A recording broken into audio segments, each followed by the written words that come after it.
안녕하세요. 오늘도 사연살롱을 찾아주셔서 감사합니다. 저는 올해로 결혼한 지 꼬박 6년이 된 여자입니다. 현재는 두 돌이 된 딸아이를 키우고 있고요. 시부모님과 한 집에 살고 있어요. 그래서 저희 딸까지 총 5명이 살고 있는데 예전에는 그런 집들도 많았지만 요즘은 보기 드물어서 그런지 다른 분들이 저더러 시부모님이랑 같이 사는 게 힘들지 않냐고 묻기도 하더라고요. 저는 거꾸로 너무 만족하며 살고 있는데 그도 그럴 게 남편은 물론이고 시부모님이 저를 정말 딸처럼 아껴주시거든요. 그리고 저는 그런 사랑이 많이 고픈 사람이어서 이렇게 사랑받고 살 수 있음에 늘 감사한 마음인데요. 지금부터 제가 어떤 사연이 있고 현재는 얼마나 행복하게 살고 있는지 제 이야기를 들려드릴게요. 우선 저의 어린 시절부터 말씀을 드리자면 저희 친정도 나름 부유하고 단란하게 잘 살았어요. 다만 그 기간이 그리 길지 않았다는 것이 제 불행의 시작이었는데 저희 친정엄마가 제가 초등학교에 입학하고 얼마 지나지 않아 폐암에 걸리셨어요. 그래서 다른 엄마들은 교문 앞에서 기다렸는데 저희 엄마는 한 번도 그러질 못했어요. 어린 마음에 저는 그게 참 부러웠거든요. 게다가 집에 가면 엄마가 입원해서 없거나 퇴원해서 집에 있어도 늘 침대에 누워 약기운에 잠이 들어 있었는데 집안 분위기가 말이 아니었어요. 그 어린 나이에도 눈치를 보게 되는 그런 무거운 분위기였죠. 그리고 저희 외할머니는 제주도에 살고 계셨는데요. 저희 엄마가 아픈 후로는 거의 저희 집에 계셨고 외할머니는 하루도 빠짐없이 늘 눈물을 흘리셨어요. 저희 엄마는 할머니가 어렵게 가진 귀한 딸이었거든요. 그래서 가도 당신이 먼저 가야지 어떻게 자식을 먼저 보내냐고 보이지도 않는 하나님께 늘 눈물로 기도를 하셨는데 저희 아빠도 마찬가지셨어요. 내가 당신 없으면 어떻게 살아? 제발 나만 두고 떠나지 마. 어? 부탁이야. 라고 울면서 말하는 것도 봤는데 저 역시 당장 엄마가 사라질 것 같아서 늘 불안한 마음으로 살았어요. 그리고 저희 엄마는 다른 사람도 다른 사람이지만 유독 저한테 미안하다고 하셨는데 지금 생각해보면 엄마는 단 한 번도 저에게 괜찮다고 엄마 금방 나을 거라는 말은 하지 않으셨죠. 어쩌면 저희 엄마는 당신이 낫지 못한 걸 아셨던 것 같아요. 그래서 그런 희망의 말 대신 혜정아, 엄마가 미안해. 우리 딸한테 해줘야 할 일이 참 많은데 엄마가 그러지도 못하고 너무 미안해 라며 늘 입에 미안하다는 말을 달고 살았는데 어린 마음에 엄마의 그런 말들이 저에겐 버거웠어요. 미안해하지 말고 얼른 다른 엄마들처럼 건강해져서 학교 교문에 마중도 나오고 첨가원 수업에 다른 엄마들처럼 예쁘게 하고 오라고 저는 말하고 싶었는데 차마 통증에 아파하는 엄마의 모습에 그 말은 할 수 없었어요. 그래서 오히려 제가 엄마, 나는 괜찮아. 엄마, 아프지 마요. 라고 엄마를 위로했는데요. 그러면 엄마는 제 말에 또다시 미안하다는 말을 앵무새처럼 계속 하셨죠. 아마도 다른 말을 할 수 없을 정도로 저희 엄마는 저에게 미안하셨던 것 같아요. 그리고 이상하리만큼 친가에 대한 기억은 없는데 저희 아빠가 당시 무슨 사업을 외갓집에서 지원받아 하고 있던 걸로 알고 있어요. 그런데 그것도 엄마가 돌아가신 후 끝이 났고 그렇게 저희 엄마에게 가지 말라며 눈물로 호소하던 아빠는 1년도 되지 않아 저에게 새엄마라며 인사를 시키셨어요. 그러니 외할머니가 어떻게 그럴 수 있냐고 저희 아빠와 멱살까지 잡으며 실랑이를 하셨는데 산 사람은 살아야죠. 혜정이도 엄마가 필요해요. 장모님이 혜정이 엄마가 될 순 없잖아요. 라며 자기 복을 자기 발로 차고 말았죠. 그리고 저는 그날 이후 저는 외할머니를 본 적이 없는데요. 아마 그때부터 외갓집에서 저희 아빠에게 경제적인 지원은 물론이고 돈줄을 끊어버렸다고 들었어요.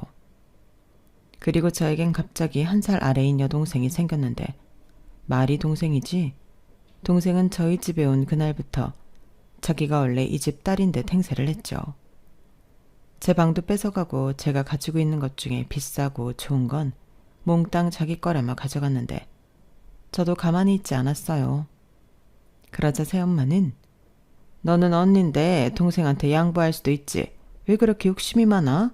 라며 동생 편을 들었고 게다가 아빠의 재혼과 함께 아빠의 사업도 하루아침에 망해버렸는데 아빠의 돈을 보고 재혼했던 새엄마는 그날 이후 아빠까지도 함부로 하기 시작했어요. 심지어 새엄마는 아빠에게 사기 결혼이라는 등 아빠를 못살게 굴었는데 아빠는 바보처럼 그런 새엄마를 내치지 않았어요. 그리고 저는 점점 새엄마의 구박과 차별로 마음이 병들어가고 있었는데 저는 그런 사실을 아빠가 모르지 않다고 생각했죠. 그래서 어느 순간부터는 못된 새엄마보다 다 알면서 방관하는 아빠가 더 밉고 원망스러웠는데 그렇게 서러운 시간을 견디며 저는 수험생이 되었어요.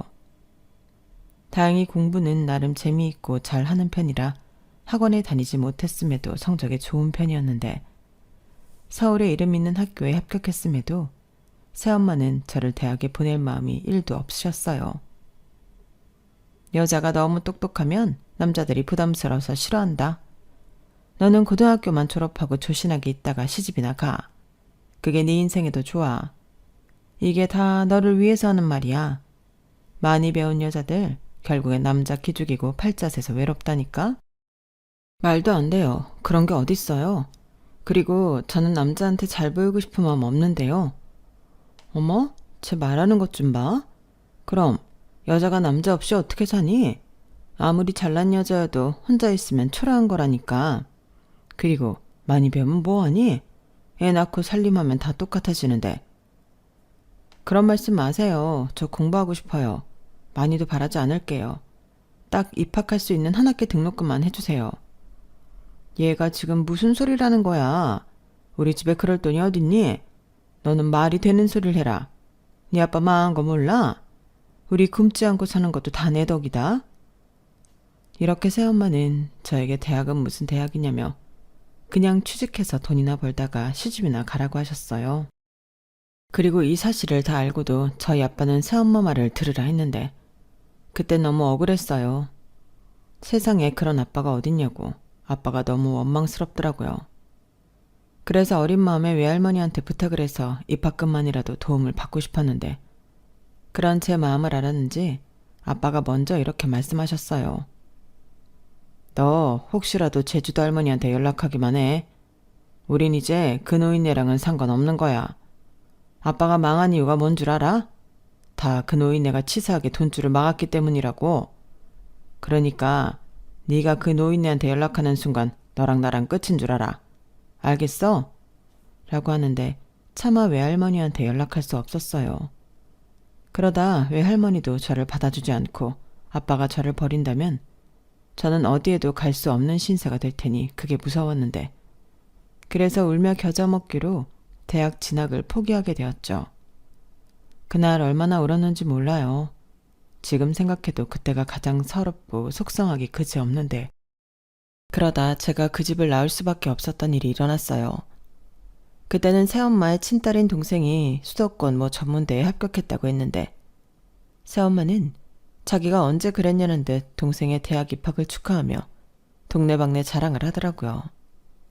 그때가 저희 집 상황이 크게 달라진 것도 없었는데 새엄마는 동생에게 등록금 걱정하지 말라며 저 때와는 180도 다른 모습을 보이셨죠. 심지어 요즘은 여자도 배워야 한다며 떠들고 다니시는데 그때 느꼈던 충격은 이루 말할 수 없었어요. 그리고 그때도 허수아비 같았던 저희 아빠는 새엄마한테 아무 말도 하지 못했는데 그래서 아쉬운 사람이 우물을 판다고 저는 새엄마한테 이건 불공평하지 않냐고 따져 물었죠. 그러자 새엄마는 마치 그래서 뭐 어쩌라고? 라는 듯 저를 무시했는데 그때 알았어요. 내가 살려면 이 집을 나가야겠다는 걸요. 그렇게 생각하니 더 이상 화도 나지 않게 되었는데 저는 그때 이 사람들과 평생 보지 않겠다는 마음을 갖고 있었기 때문이었죠. 그래서 며칠 뒤 계획하에 저는 집을 나왔고 가지고 있는 돈을 탈탈 털어 허름하긴 했어도 소중한 보금자리인 고시원에 들어갔는데요. 그때부터는 정말 열심히 일을 했어요. 내가 벌어 대학에 가겠다는 그 일념 하나밖에는 없었으니 열심히 안 할 수 없었죠. 그래서 당시 제 몸무게가 36kg밖에 나가지 않았는데 그렇게 먹는 것도 아끼며 돈을 모았어요. 그리고 그때 돈을 번다는 게 참 쉽지 않다는 걸 알게 되었는데요. 그래서 더욱더 대학에 가야 한다는 생각을 했었죠. 새엄마 말처럼 여자도 배워야 잘 살 수 있다고 생각했거든요. 그리고 1년이란 시간 동안 딱 죽지 않을 만큼 일하고 공부에 집중하는 생활을 했더니 저는 먼저 붙었던 대학보다 더 좋은 대학에 들어갈 수 있었는데 그 기쁨도 그리 길진 않았어요. 이후 등록금을 마련하기 위해 저는 휴학과 복학을 반복할 수밖에 없었거든요. 그때 솔직히 심적으로 많이 힘들었어요. 다들 열심히 공부하는데 자기 손으로 등록금까지 벌면서 공부하는 학생은 많지 않았으니까요. 그렇다 보니 제 딴에는 열심히 공부를 해도 성적은 장학금을 받는 정도는 되지 않았는데 결국 저는 대학을 포기할 수밖에 없었죠. 계속 이렇게 살다가는 이도저도 안 될 것 같았거든요. 그래서 그때부터는 대학도 못 나왔는데 돈이라도 많이 벌어야겠다고 생각해 정말 죽기 살기로 열심히 일했는데 그러다 죽으라는 법은 없다는 건지 기적처럼 지금의 남편을 만나게 되었어요. 남편은 소위 말하는 명문대를 나온 사람이라 저랑 같은 곳에서 일하기는 아까운 사람이었는데 그냥 아우라부터 다른 사람이었죠. 게다가 어찌나 사람이 반듯한지 저 남자의 여자친구는 얼마나 좋을까 그런 생각도 했는데 그 여자가 제가 될 줄은 꿈에도 몰랐어요. 저야 제 상황이 그러니 좋아하는 티도 내지 못했는데 남편이 먼저 그런 저에게 다가오더라고요. 처음에는 그냥 상냥하고 친절한 사람이라 그런가 보다 했는데 시간이 지나면서 그게 아니라는 걸 알게 되었어요. 그리고 이내 나 혜정씨 좋아하는데 계속 좋아해도 돼요? 라는 그의 수줍은 고백도 받게 되었는데요. 그때는 처음으로 세상이 내 편 같은 그런 기분이 들었어요.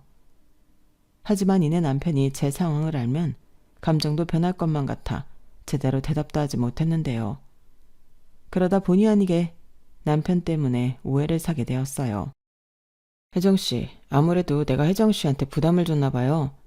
나는 그냥 내 감정을 이야기한 건데 불편했다면 미안해요. 신경 안 써도 되니까 우리 앞으로도 그냥 예전처럼 동료로 잘 지내요. 나 혜정씨랑 불편해지는 거 싫은데 미안해요. 아니에요. 불편해서 그런 게 아니고 너무 좋아서 그런 거예요. 네? 그게 무슨 말이에요? 좋아하는데 무슨 문제라도. 혹시 남자친구 있어요? 그게 아니고요. 사실 저는 집 문제가 좀 복잡해요. 새엄마랑 이복 동생이 있는데 저는 난감하고 어려웠지만 정말 최선을 다해서 남편에게 제 상황을 설명했어요. 지금 생각하면 저 역시 남편이 너무 좋으니까 놓치고 싶지 않아 그랬던 것 같은데 그때는 이미 대학 문제로 집을 나온 상황이었고 고 하나 다름이 없었기 때문에 제 딴에는 과거의 일이라고 열심히 피력했던 것 같아요. 저는 당시 앞으로는 그 사람들과 어떤 이유에서도 만날 일 없다고 생각했거든요. 그리고 그 짧은 시간이 저에겐 긴 시간처럼 느껴졌는데 남편은 이내 상처 많은 제 손을 꼭 잡아주었죠. 그러면서 정말 많이 힘들었겠어요. 어떻게 그런 시간을 버텼어요. 나는 상상도 안 되는데. 혜정 씨는 대단한 사람이에요. 그래서 내가 혜정 씨를 좋아하게 됐나? 내가 원래 씩씩한 여자가 이상형이라 라고 말해주는데 그 이후 저는 돌아가신 엄마 이후 처음으로 온전히 누군가에게 사랑받는 사람이 되었어요. 너무나도 과분한 사랑을 받았기에 행복하면서도 혹여 이 사람을 놓치면 어쩌나 불안하기도 했는데요. 그때는 제가 자존감이라고 할 게 없었기 때문에 더 그랬던 것 같아요. 당시에 저는 남편과 헤어진다면 이젠 예전처럼 살 수 없을지도 모른다고 생각할 정도로 남편에게 푹 빠져 있었어요. 그러면서도 혹시라도 이런 내가 부담스러울까봐 마음껏 제 마음도 표현하지 못했는데 남편은 그런 저의 마음까지도 다 아는 듯 늘 충분하게 표현해주는 사람이었어요. 그리고 늘 앞으로는 절대 혼자 외롭게 하지 않을 거니까 나만 믿어. 이런 식의 말을 해줬는데요. 그 말이 얼마나 따뜻하고 든든했는지 몰라요. 그러다 연애 4년을 마치고 남편이 이내 이제부터는 자기가 진짜 저의 가족이 되어주고 싶다고 프로포즈를 했고 저는 1초의 망설임도 없이 기쁜 마음으로 남편의 프로포즈를 받았는데 그때부터는 한 가지 고민을 하게 되었어요. 연애는 둘만 좋으면 시작할 수 있는 거지만 결혼은 또 그런 게 아니잖아요. 예비 시부모님의 허락도 받아야 하고 없는 사람처럼 살지만 제 가족은 어찌해야 할지 고민도 해야 했는데 그때 남편이 먼저 저희 친정에 인사를 드리러 가자고 했어요. 뭐? 우리 집에 가자고? 아무리 생각해도 그게 맞는 것 같아. 결혼식에 참석을 하시든 안 하시든 그건 상관없지만 집에 알리지도 않고 결혼을 한다는 건 두고두고 후회할 것 같아. 글쎄, 가봤자 좋은 소리도 못 들을 텐데 굳이 그래야 할까? 혜정아, 나 못 믿어? 이제부터는 아무도 혜정이 너한테 상처 줄 수 없어. 내가 있는데 어림도 없지. 그리고 이건 일종의 선전포고야. 혜정이 네 옆에 내가 있으니까 함부로 하지 말라는 경고야. 그렇게 말해주는 건 너무 기쁘지만 우리 새엄마 정말 이상한 사람이야. 말도 함부로 못하고. 괜찮아. 그냥 죄 지은 거 없으니까 떳떳하게 결혼하자는 거니까. 저는 그렇게까지 말하는 남편에게 더는 아무 말도 하지 않았어요. 저 역시 도둑 결혼이 아닌 이상 이렇게 잘난 남자친구가 내 편이라는 걸 그 사람들에게 보여주고 싶었고 참 오랜만에 저는 아빠에게 연락을 했는데요. 아빠는 그 사이 새엄마한테 무슨 소식이라도 들은 건지 네가 웬일이냐? 집 나갔을 때는 아빠고 뭐고 필요 없다는 거 아니었어? 왜? 혹시 너 무슨 사고 쳤냐?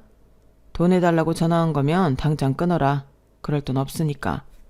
라고 매몰차게 말하는데 얼굴을 보지 않음에도 저는 바짝 얼어버렸어요.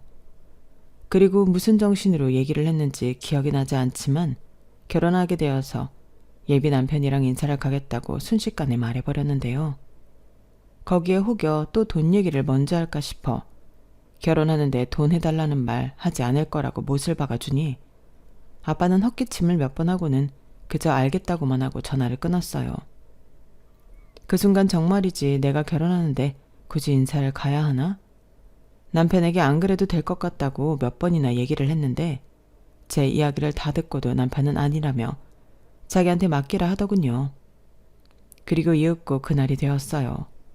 무슨 10년, 20년은 아니었지만 오랜만에 친정에 가게 되니 괜히 긴장이 되었는데 그때 남편이 아주 말끔하게 차려입고는 손에는 고급 과일 바구니와 케이크, 거기에 고급 위스키까지 챙겨서 나타났어요. 그러자 새엄마와 새엄마 딸이 입이 떡하고 벌어졌는데 그때는 살짝 제 어깨가 으쓱하긴 했죠. 그래서 우리 혜정이랑 결혼을 하겠다고요? 어디서 어떻게 만났는데? 같은 회사에서 만났고 제가 좋아해서 쫓아다녔습니다. 너무 예쁘고 바른 사람이라 제가 한눈에 반했거든요. 아, 하긴 혜정이 제가 어릴 때부터 남자만 보면 음흉하게 살살 꼬리치고 그러긴 했어요. 딱 보니 거기에 넘어갔네. 뭐 어찌되었든 결혼한다고 하니 그건 알겠고 혹여 뭐라도 우리한테 기대하는 거면 그런 거 없습니다. 그리고 저도 혜정이한테 대충 집안에 대해서는 들었어요. 새엄마시고 이복동생이라고. 그래요? 그래도 나는 새엄마라고 혜정이 쟤한테 다른 친엄마 못지않게 해줄 건 다 해줬어요. 혜정이 쟤한테 무슨 말을 어떻게 들었는지 알 수 없지만 나 엄마 자격 있는 사람이라고요. 우리 딸도 그래요. 언니라고 얼마나 잘 따랐는데. 여보, 안 그래? 내 말이 맞잖아. 그랬지. 맞아. 그랬군요. 감사합니다. 우리 혜정이 잘 키워주셔서. 앞으로는 제가 행복하게 해주도록 할 테니 아무 걱정하지 마세요. 그래요? 뭐 잘 됐네. 알겠어요. 앞으로 우리 혜정이 잘해줘요. 아 맞다. 우리 혜정이가 식탐이 좀 있는데 그것도 알죠? 얘가 보기에 말라 보여도 먹는 걸 엄청 바뀌어요. 제가 우리 집 식비 다 거덜냈다니까? 제가 언제요? 없는 말 하지 마세요. 어머? 내가 언제 없는 말 했니? 네가 밥을 얼마나 축내는데. 그래 알겠다. 너도 내숭이라는 걸 떨고 있나 본데 알겠어. 그나저나 우리 사위는 어떤 사람인가? 우리도 사위가 어떤 사람인지 알아야 허락을 해주지.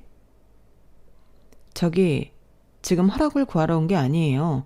결혼한다고 통보하러 온 거라고요. 혜정아 괜찮아. 어머니 뭐든지 물어보세요. 저는 괜찮습니다. 아 제가 저런 애예요. 새엄마라고 나한테 얼마나 야박하고 함부로 하는데 설마 저런 애를 시집 보내도 되나 몰라.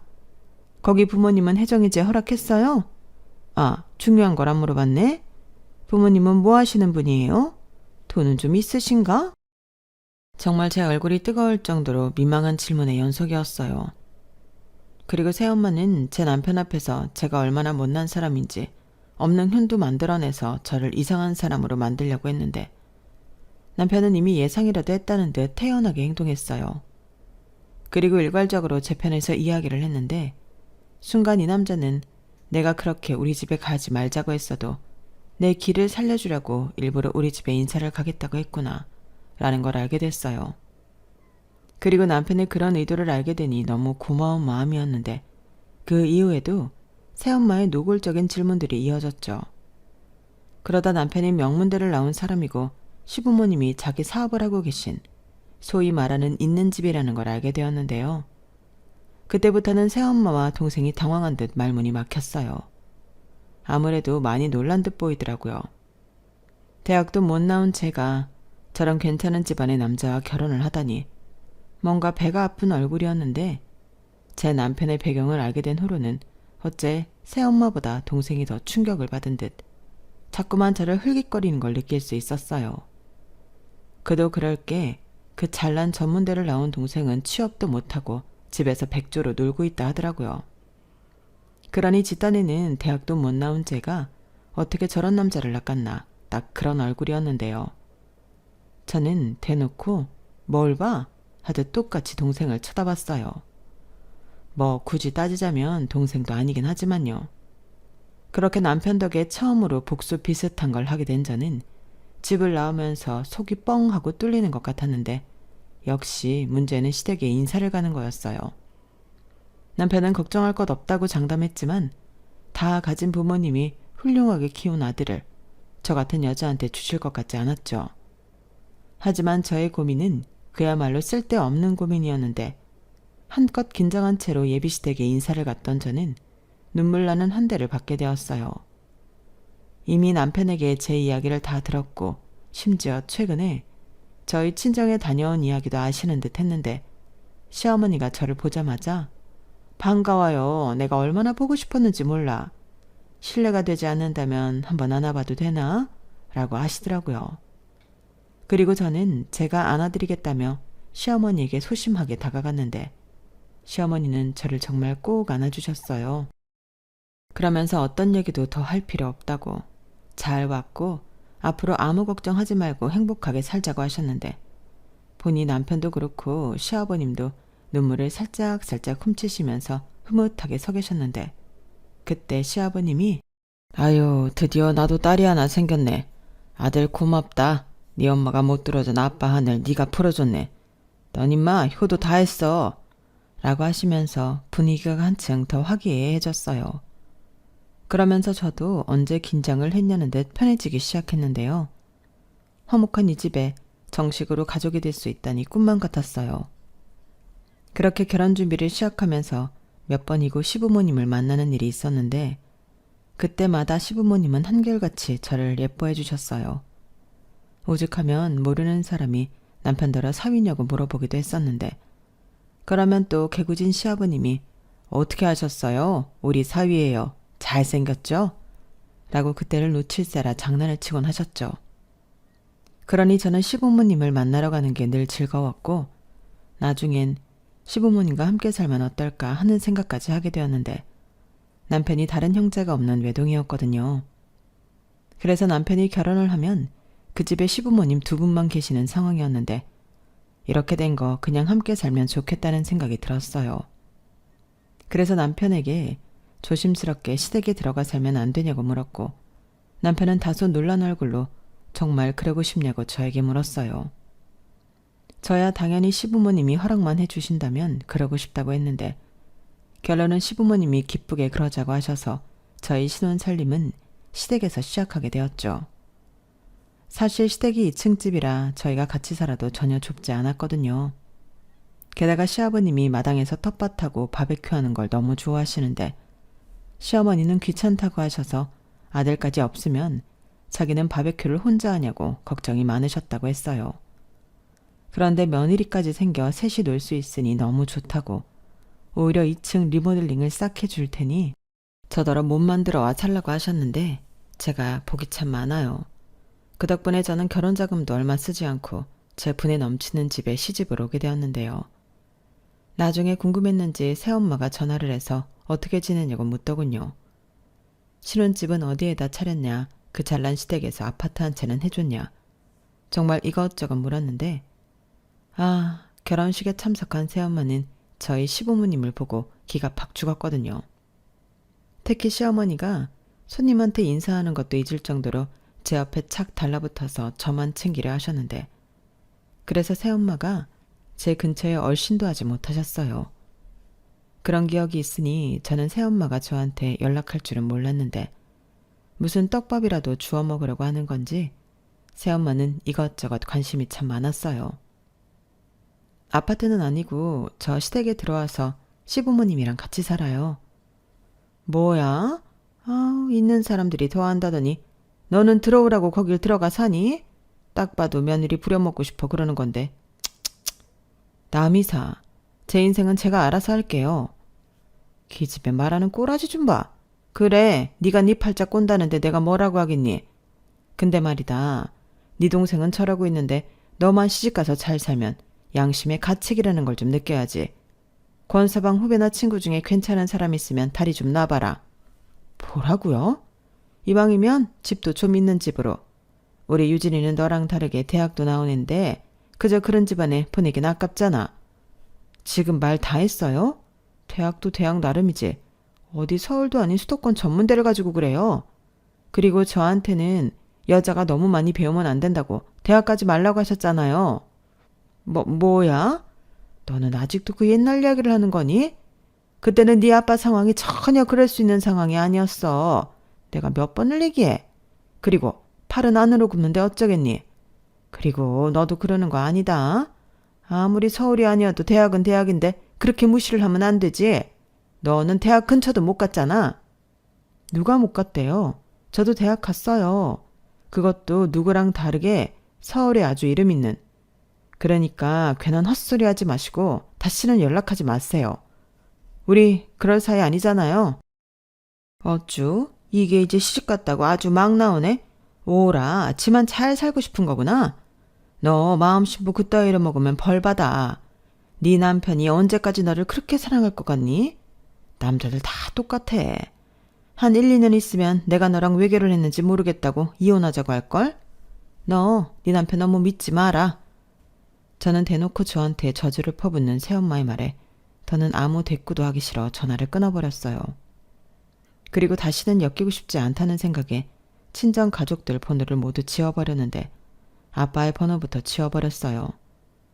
사실 제 결혼식에 저는 아빠의 손을 잡고 신부 입장을 할 생각이 없었거든요. 그런데 동생한테 부탁을 받았는지 저더러 식장에는 혼자 들어가라고 했는데 그게 이상하리만큼 화가 났어요. 제가 친딸인데 어떻게 그럴 수 있는 건지 그냥 아빠라고 부르기도 싫었는데 그래서 그 번호부터 지워버리자 마음먹었죠. 그렇게 저는 친정에 대한 기억을 모두 지우고 시부모님과 남편에게 최선을 다하고 싶었어요. 저도 저에게 잘해주는 사람에게 보답하고 싶은 마음이 컸거든요. 그래서 시어머니가 괜찮다고 해도 늘 아침상은 제가 먼저 일어나 차렸고 시부모님이 사업 때문에 바쁘시면 솔선수범해서 도와드리기도 했는데 그러면 수고비라고 제 통장에 꽤나 큰 용돈을 넣어주기도 하셨어요. 그러면서 용준이한테는 비밀이다. 그 돈 갖고 너 갖고 싶은 거 있으면 사. 라고 하셨는데 평생 이런 관심과 애정을 받지 못했던 저는 너무 행복했어요. 거기에 잘은 몰랐는데 시부모님이 하시는 사업이 제법 큰 사업이었고 제가 등록금 때문에 대학을 중간에 포기한 걸 너무나도 안타까워 하셨는지 저더러 언제든 다시 대학에 가서 공부를 했으면 좋겠다고 하셨죠. 저는 말씀만이라도 너무 감사하다고 그런데 이미 너무 과분하게 받아 그 정도는 제 힘으로 하겠다고 말씀드렸는데 당신은 언제든 제 뒷바라지를 할 의향과 자신이 있다며 결정만 하라고 하셨어요. 세상에 이런 시어머니가 또 있을까? 마치 하늘에서 저희 엄마가 제가 너무 불쌍해서 당신 대신인 사람을 저에게 보내셨나 할 정도였는데요. 그래서 결혼하고 1년 뒤 저는 제가 번 돈으로 대학에 재입학을 했어요. 그러면서 저는 한 가지 목표가 생겼는데 시부모님 사업을 도와드리고 싶다는 거였죠. 그래서 대학 졸업 때까지 다니던 회사를 그만뒀는데요. 그 즈음 타이밍이 맞았는지 남편도 대기업에 이직하게 되었어요. 남편은 처음부터 시부모님 사업을 물려받을 생각이 없다고 했거든요. 시부모님은 그 점을 참 안타깝게 생각하셨는데 본인이 싫다고 하니 어쩔 수 없다고 단념하셨다 하더라고요. 그래서 제가 물려받겠다는 건 아니고 남편 대신 도와드리겠다는 마음이었는데 어차피 일할 거라면 시부모님을 도와드리고 월급을 받고 싶었어요. 그리고 그런 제 결정을 시부모님이 두 팔 벌려 환영하셨는데 남편이 고맙다고 하더라고요. 자기가 못하는 걸 제가 대신 해줬다며 저에게 또 참 잘해주던 남편이었는데 이런 사람이 내 가족이라고 생각하니 밥을 먹지 않아도 전혀 배고프지 않았어요. 그리고 시간이 어찌나 빨리 흐르던지 어느덧 대학 졸업을 하게 되었고 저는 시부모님 회사에 들어가 가장 밑바닥부터 차근차근 일을 배우기 시작했는데 거의 잠잘 시간을 빼면 시부모님과 함께하는 생활이었어요.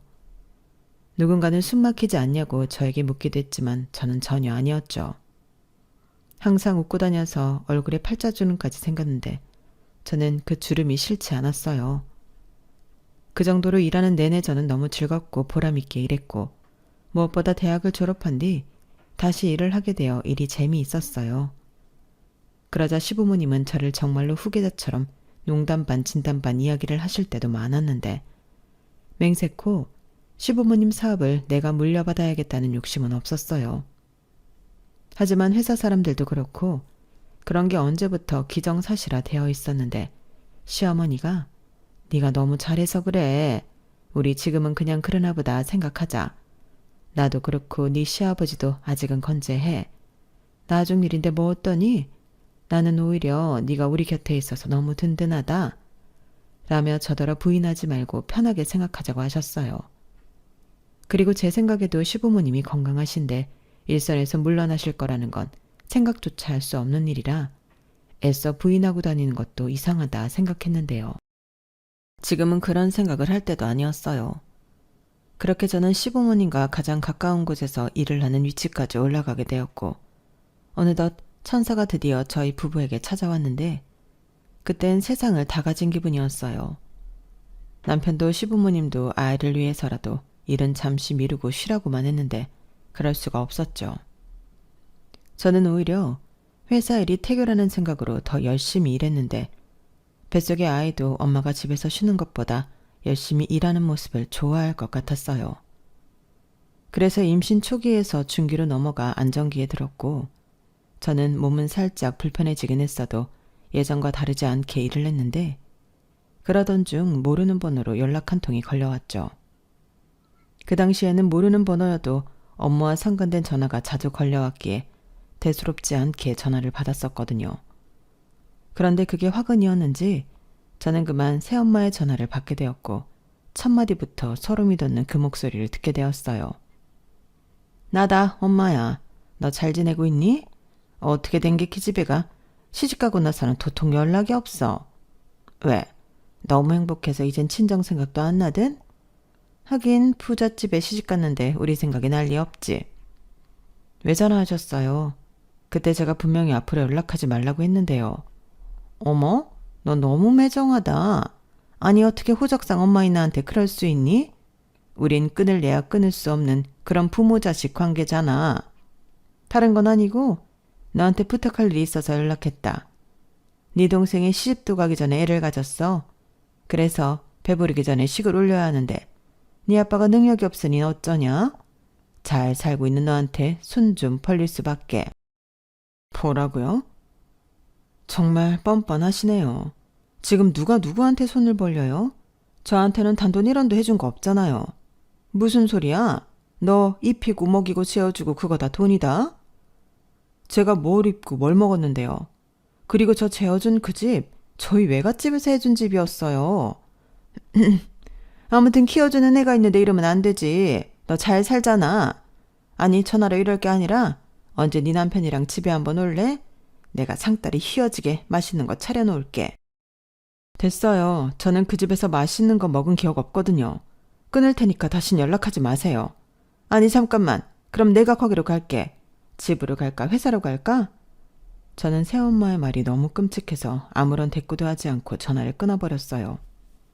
정말로 찾아오기라도 할까봐 정말 냉큼 전화를 끊어버렸죠. 그러자 시어머니가 언제 제 방까지 오셨는지 누구 전화인데 그렇게 급하게 끊냐고 걱정하며 물으셨는데 저는 보이스피싱이라고 대답하며 아무렇지 않은 척했어요. 그런데 제가 알려주지 않으면 못 찾아올 거라는 생각과 달리 그 다음날 새엄마가 동생까지 데리고 회사로 찾아왔는데 알고 보니 제 결혼식에 저희 시아버님이 저희 아빠한테 명함을 줬다고 하더군요. 그걸 가지고 새엄마가 찾아온 건데 얼마나 놀랐는지 몰라요.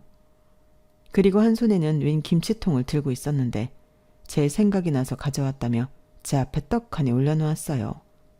너 김치 환장하잖아. 어릴 때 늘 김치에 밥만 먹고. 그 생각이 나서 전에 담갔던 김치 좀 가져왔다. 제가 김치를 좋아한다고요? 누가 그래요? 다른 반찬은 먹지도 못하게 하니까 어쩔 수 없이 김치만 먹은 거죠. 저 김치 싫어해요. 특히 당신이 만든 김치는 다시는 먹고 싶지 않으니까 다시 가져가요. 어머, 얘 말하는 것 좀 봐. 딱 보니 임신한 것 같은데 애엄마가 마음벌을 그렇게 쓰면 안 되지. 너 닮은 자식 낳으면 어쩌려고 그러냐? 저 닮으면 완전 땡큐죠. 당신 딸이랑 다르게 머리도 좋고 앞가림도 잘하는데. 언니 진짜 보자보자니까 너무하네. 우리가 뭐 거지로 보여? 거지 맞잖아. 나 찾아온 이후 돈 얘기하려고 그런 거 아니야? 너야말로 기집애가 대책도 없이 왜 사고를 치고 다녀. 네 몸은 네가 챙겨야지. 웃겨. 언제부터 나한테 관심 있었다고 잔소리야. 잔소리 할 거면 돈이나 두둑히 내놓고 해. 싫어. 내가 왜 너한테 돈을 주니? 네 팔자 네가 꼬았는데 네가 알아서 해. 이게 정말? 너 왜 홀몸도 아닌 동생한테 막말이야. 저도 홀몸 아니거든요. 그리고 여기까지 찾아와서 민폐 끼치는 것도 내가 아니라 그쪽들이에요. 일하는데 방해되니까 당장 나가요. 안 그러면 사람 부를 거니까. 아쭈. 이제 보니 사모님 놀이에 푹 빠져있네. 왜? 시집가서 대접 좀 받고 사니까 네가 우리랑 살 때 어떻게 살았는지 까먹었니? 이게 어따 대고 좋은 말로 할 때 딱 이 역만 해줘라. 시집은 보내야지. 앞으로 네 아빠랑 살 내 수고비라고 생각하고 네가 자식된 도리 좀 해. 웃기고 있어. 당장 나가. 2억 같은 소리하고 있네. 당신들한테는 2원도 아까워. 엄마, 내가 말했잖아. 쟤 우리한테 순순하게 돈 안 준다니까. 차라리 형부를 찾아가는 게 빠르지. 저는 순간 눈이 뒤집히는 것 같았어요. 내가 아니라 내 남편에게 찾아갈 걸 그랬다는 동생의 말에 참을 수 없는 분노를 느낀 건데요. 그래서 그 말에 제가 그 사람들이 들고 온 김치통을 확 던져버렸죠. 그러자 그 충격에 뚜껑이 열려 안에 있는 김치들이 고스란히 그 사람들 앞에서 폭발하듯 터졌는데 저도 살짝 당황하긴 했지만 김치 국물을 뒤집어 쓴 새엄마와 동생을 보니 그렇게 통쾌할 수가 없었어요. 그리고 다음번엔 더한 것도 보여줄 수 있으니 내 남편이든 내 가족 건드리지 말라고 엄포를 놨는데 약이 바짝 오른 새엄마와 동생은 소리를 바락바락 지르며 저를 고소하겠다고 쌩 난리를 부렸어요. 그리고 자기들이 마음만 먹으면 저를 이혼시킬 수 있다는 협박까지 했는데 그때였어요. 아우 이게 다 뭐니? 아우 냄새. 어머 누구세요? 어머니 오셨어요. 부르시면 제가 갈 텐데. 아니 우리 며느리 뭐하고 있나 궁금해서 왔지. 근데 이게 다 뭐니? 저 사람들 누구야? 저희 새엄마랑 동생이요. 김치를 가지고 왔는데 너 김치 안 좋아하잖아. 어머 사돈이셨어요? 몰라 뵀네요. 그렇게 김치 국물을 뒤집어 쓰고 있으니 더 몰랐어요. 아니 너는 어쩌다 그랬어? 혹시 들다가 놓쳤니? 네가 너무 힘이 없어서 내가 늘 마음이 쓰인다. 힘이 없긴요. 저것은 내숭이에요. 이 김치통 제가 던진 겁니다. 그쪽 며느리가요. 아주 기가 막혀요. 그래요? 그럼 무슨 일로? 그게 뭐 가족이니까 편하게 말씀드리면 혜정이 동생이 이번에 결혼을 하는데 좀 도움을 받으려고 찾아왔습니다. 자매끼리 도울 수 있잖아요. 저희가 사정이 좀 그래서. 어머, 그래요? 얼마나요? 역시 이제야 말이 좀 통하는 것 같네요. 한 2억 정도 도움을 받았으면 하는데 요즘 물가도 그렇고 시세도 그래서 가능하면 한 4억까지도 해주시면 감사하긴 하죠. 어머 세상에, 정말 듣던 대로 사돈은 뻔뻔한 사람이네요. 그 돈을 지금 저희 며느리한테 달라고 오셨어요? 김치가 아니라 김치보다 더한 게 있으면 그걸 던져야 했네. 뭐라고요? 그렇잖아요. 해준 것도 하나도 없으면서 여길 어떻게 옵니까? 자존심도 없어요. 대학 등록금 그거 얼마나 한다고 대학도 못 가게 해놓고 2억? 4억? 정말 미친 여편네네. 뭐야? 여편네? 당신 말 다 했어? 나 가만히 안 있을 거야. 고소할 거라고. 얘 홀몸 아니고 당신 지금 나한테 모욕 줬으니까 이거저거 다 해서 고소할 거야. 그래요? 그럼 당장 하시죠. 나도 그런 거 참 좋아합니다. 법으로 하는 게 깔끔하지. 너 뭐하니? 법무팀에 전화해서 여기 좀 오라고 해. 그리고 네 시아버지도 오라고 해라. 이 꼴을 같이 봐야지. 그리고 대개 딸만 애 가진 거 아니에요? 우리 며느리도 홀몸이 아니란 말입니다. 이 뱃속에 있는 애는 내 귀한 핏줄이고요. 당신 우리 애 잘못 건드렸어. 어디서 내 귀한 며느리를. 당신 같은 사람은 내가 먼저 손봐줄 거야. 아니 이봐요. 지금 돈 있다고 사람을 함부로 해도 되는 겁니까? 왜요? 돈 없는 사람도 사람을 함부로 하는데 돈 있는 나는 그러면 안 됩니까? 저는 말씀하신 대로 아쉽지 않을 만큼 돈이 있습니다. 그러니까 이번 일은 절대 그냥 넘어가지 않을 거예요. 어디 감히? 저기 사돈 그러지 마시고 저도 처음부터 이럴 생각은 아니었습니다. 좋은 게 좋은 거라고 저희 좀 도와달라는 말씀이죠. 막말로 2억 정도면 사모님, 아니 사돈한테는 껌값이잖아요. 아니 무슨 그렇게 비싼 껌이 다 있습니까? 그리고 잘 모르시나 본데 원래 있는 사람이 더한 법이에요. 그러니까 이렇게 살게 됐죠. 됐고 거기 딱 가만히 있어요. 증거 사진 좀 찍게. 아니다. 너 여기 CCTV 있지? 네 있어요. 어머 어떡해. CCTV도 있대. 아 사돈. 아니 사모님 저희가 잘못했어요. 저희가 급해서 그만. 그래도 계모도 엄만데 자식한테 도움 좀 받겠다고. 자식이요? 누가 자식을 그렇게 합니까? 나는 댁 같은 여자 세상에서 제일 혐오해요. 저는 그 순간 참 천군만마를 얻은 기분이었어요. 저희 시어머니는 평소에는 온순하시고 인자하신 분이었는데 그때는 그 카리스마가 장난이 아니더라고요. 그리고 연락을 받고 오신 아버님은 오셔서는 애기 놀란다며 저부터 나가 있으라고 하셨고 다시는 이런 일이 없도록 하겠다며 바로 법무팀에 얘기해 업무 방해까지 엮어 고소 준비를 하게 시켰는데 나중에 CCTV를 보니 새엄마와 동생이 무릎까지 꿇고 잘못했다고 싹싹 빌었더군요. 그러면서 다시는 저에게 연락하거나 나타나지 않겠다고 약속을 했다는데 다시 나타난다면 10억을 내놓는다는 서약으로 일이 마무리되었어요. 그 이후 돈이 무서운 건지 저는 두 모녀의 근황을 모르고 살 수 있었는데요. 그 덕에 출산까지 무사히 마칠 수 있었어요. 출산이라는 게 정말 제 목숨을 걸고 하는 거라는 걸 저는 그때 알았어요. 그래서 부모가 된다는 게 이렇게 어려운 거구나 깨닫고 한동안은 하늘에 계신 엄마 생각을 정말 많이 했는데요. 만약 살아계셨다면 저에게 얼마나 힘이 되어 주셨을까 눈물도 많이 흘렸어요. 하지만 친정엄마 같은 시어머니가 있으니 저는 산후조리도 참 극진하게 받았는데 무엇보다 태어난 손주가 귀여운 손녀라서 시부모님이 난리가 아니셨어요. 나중에 남편한테 들었는데 시어머니가 자기를 낳고 자궁암에 걸리셔서 자궁을 드러내는 바람에 아이를 낳을 수 없게 되었다고 했는데 두 분이 딸을 참 원했다고 하시더라고요. 그래서 딸 같은 아들로 키우겠다고 하셨지만 그러진 못했고 딸 같은 며느리를 얻어 소원을 풀었다고 하셨는데 이젠 정말로 손녀딸을 얻으셨으니 이젠 완전히 당신들 소원을 푸신 것과 다름이 없었죠. 그리고 그런 손녀딸을 낳아준 채가 너무 귀하고 고맙다며 아직까지도 변치 않는 사랑을 베풀어 주시는 시부모님이신데 저는 앞으로 평생 시부모님에게 사랑한다 말하며 효도하며 살 생각입니다. 어떤 때는 남편보다도 시부모님 때문에 결혼을 잘했다는 생각을 할 때도 많거든요.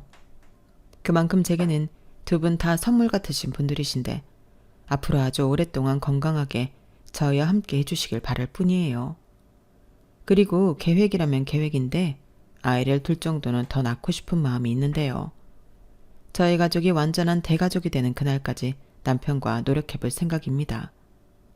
저희 시부모님은 생각만 해도 너무 행복하다고 저더러 복덩이라고 하시는데 사실 저에게 복덩이는 저희 가족들이에요. 이렇게 서로가 서로를 복덩이라고 부르니 저희는 더 행복한 사람들이 아닌가 싶어요.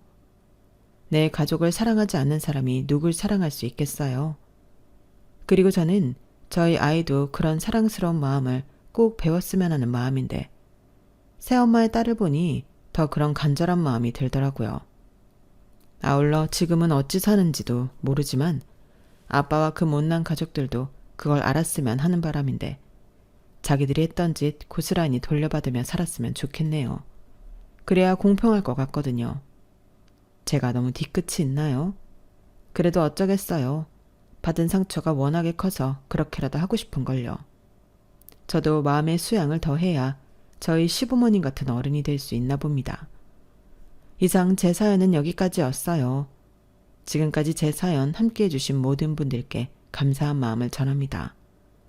그리고 끝으로 착한 사람들이 행복한 그런 세상이 되었으면 좋겠다는 바람을 남기며 저는 이만 마지막 인사를 드려야 할 것 같네요. 항상 행복하시고 건강 잘 챙기시길 바랍니다. 그럼 안녕히 계세요. 여러분, 사연 댓글에 응원과 현명한 조언 부탁드려요. 좋아요와 구독은 저에게 큰 힘이 됩니다. 오늘도 좋은 일 가득하세요.